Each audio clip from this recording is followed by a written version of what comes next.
బబ్రాజమానం భజగోవిందం పుట్టబోయే బర్రె చెయ్యబోయే కుండెడు పాలిస్తది. నీళ్లు ఎత్తుకు వారుతాయి. సూర్యుడు పడమర దిక్కులా పొడుస్తాడు. చచ్చిపోయిన వాళ్ళంతా బతుకుతారు.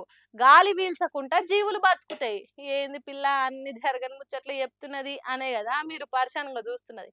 హాగో అట్లున్నది కాంగ్రెస్ సర్కార్ పెట్టిన బడ్జెట్ ముచ్చట అని బీఆర్ఎస్ పార్టీలు మస్తు కోపం చేస్తున్నారు. హాగో అక్కడెవలో చెవులల్లో పువ్వులు పెట్టుకొని మాట్లాడుతున్నారు. వాళ్ళ చెవులలో పువ్వులు పెట్టింది ఎవరు కావచ్చు? ఓర్ని మాజీ మంత్రులు Jagadish Reddy sir, Gangula Kamalakar sir, MLA KP Vivekananda సార్ల చెవుల ఎవలో పువ్వులు పెట్టిండ్రు కదా.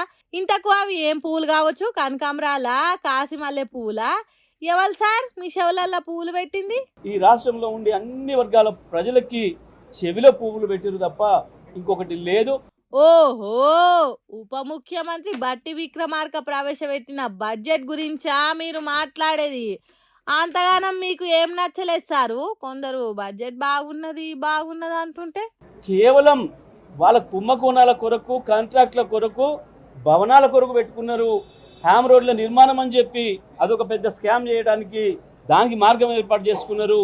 కేవలం కొన్ని ఇంకా కొత్త స్కాములు చేయడానికి కావాల్సిన ఏర్పాట్లు మాత్రమే చేసుకున్నారు తప్ప ఈ బడ్జెట్లో ప్రజలకు మేలు చేసేది, ప్రజలకు ఒరిగేది ఏ ఒక్కటి కూడా పెట్టలేదు. 6 గ్యారెంటీల ఊసు కూడా ఇక్కడ ఈ బడ్జెట్లో లేదు. ఇది తెలంగాణ ప్రజలకు ఒక నిరాశ కలిగించిన రోజు ఈ బడ్జెట్ తప్ప ఇంకొకటి ఏమి కూడా దీంట్లో లేదు. ఆగో అట్లున్నదట. అందుకే చెవులలో కనకాంబరం పువ్వులు, బంతి పువ్వులు పెట్టుకున్నారు. అంతకుముందు బట్టి విక్రమార్క బడ్జెట్ ప్రవేశపెడుతుంటే అసెంబ్లీని వాకౌట్ చేసి బయటికి వచ్చిండ్రు.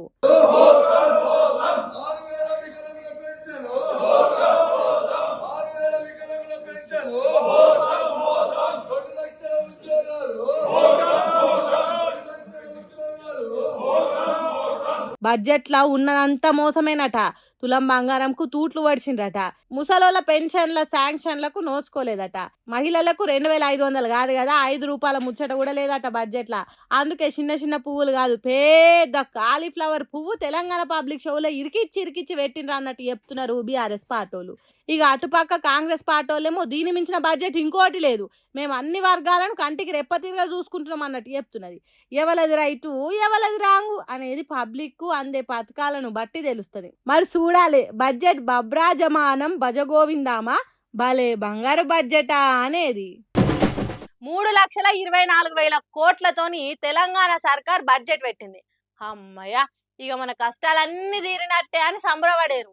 ఎందుకంటే అన్నిగనం పైసలు ప్రజలకు పంచటానికి కాదు, ఆ పని చేస్తాం ఈ పని చేస్తామని చెప్పేటానికే. అంటే ఖర్చు పెట్టరా అంటే పోయిన ఏడు పెట్టిన బడ్జెట్ మొత్తం ఖర్చు చేసిండ్రా చేయలేదా అనేది చూస్తే తెలిసిపాయే. సరే ఆ ముచ్చట్లు మళ్ళోసారి మాట్లాడుకుందాం. కానీ బీఆర్ఎస్ పార్టీలు అమరవీరుల స్తూపం కాడ లొల్లి చేస్తున్నారు, అట్లనే పాటలు కూడా పాడుతున్నారు. ఇందాం పాడ్రి.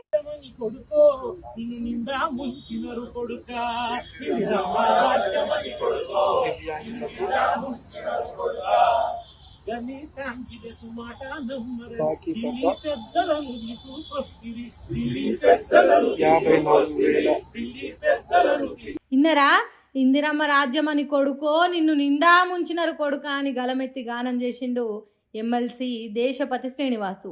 ఎన్నికలకు ముందు ఎన్నెన్ని చెప్పింది కాంగ్రెస్ పార్టీ? 420 హామీలు ఇచ్చింది. అరిచేతుల వైకుంఠం చూపెట్టినట్టు చేసింది. కోటి ఆశలు కలిగేటట్టు చేసింది. ఇప్పుడు కొంపలు ముంచుతున్నదని పాట పాడుతుంటే ఎమ్మెల్యేలు ఎమ్మెల్సీలు కోరసిస్తున్నారు. మొదటి సంతకం 6 గ్యారెంటీల మీద పెడతా అని గద్దెనెక్కి సామాన్యుల నడ్డి మీద అన్నట్టు చేస్తున్నారు. అందుకే 6 గ్యారెంటీలకు చట్టబద్ధత కల్పించాలని డిమాండ్ చేస్తున్నారు బీఆర్ఎస్ పార్టీలు. బాకీ కార్డులు చేత పట్టుకొని బరాబర్ అడుగుతామన్నట్టు అసెంబ్లీ ముంగటికి చేరుకున్నారు.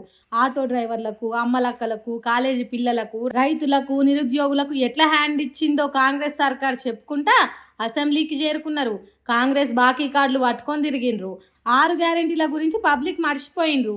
మేము మర్చిపోయినామని చెప్తే కుదరది, ఎవ్వరు మర్చినా మేము మాత్రం మరవం. ఇందిరమ్మ రాజ్యం పేరు చెప్పి మోసం చేసిన వాళ్ళను ఇడిసబెట్టమన్నట్టు చేసిండ్రు. అన్నేమో కానీ దేశపతి శ్రీనివాస్ వాడిన పాట సూపర్ ఉన్నదని చాలా మంది సప్పట్లు కొట్టిండ్రు. అలా మీకేమనిపించింది పాటినాక?